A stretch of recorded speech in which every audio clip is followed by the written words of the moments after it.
Filho, se tu pensas que estás sozinho, abandonado no caminho, sem forças para pelejar, é nessa hora que eu envio a resposta lá da glória.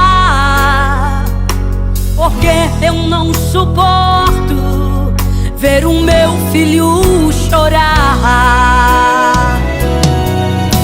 Meu filho, é no deserto que eu provo e aprovo,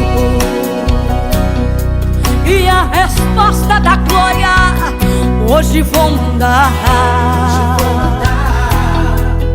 Porque vi as tuas lutas e o teu sofrimento, e agora nesse momento vou te abençoar.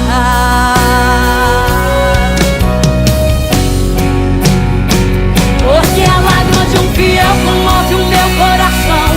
A lágrima de um crente vem como uma explosão. A lágrima de um crente vem como um furacão. A lágrima de um crente é como um raio ou trovão.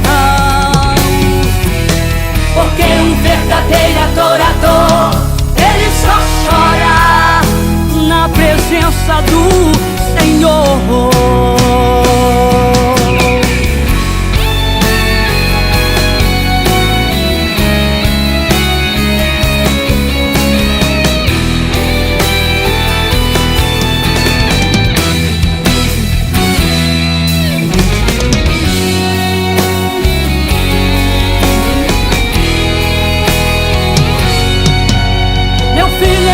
Certo que eu provo e aprovo,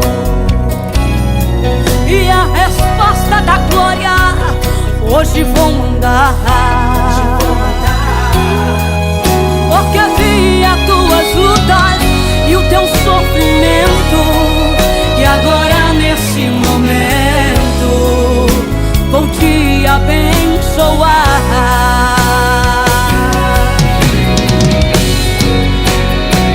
Porque a lágrima de um fiel comove o meu coração.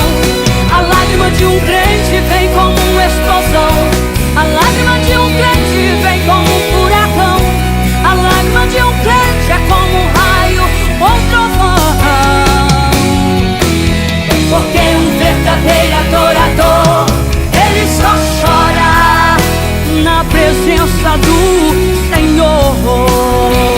Porque a lágrima de um fiel comove o meu coração. A lágrima de um crente vem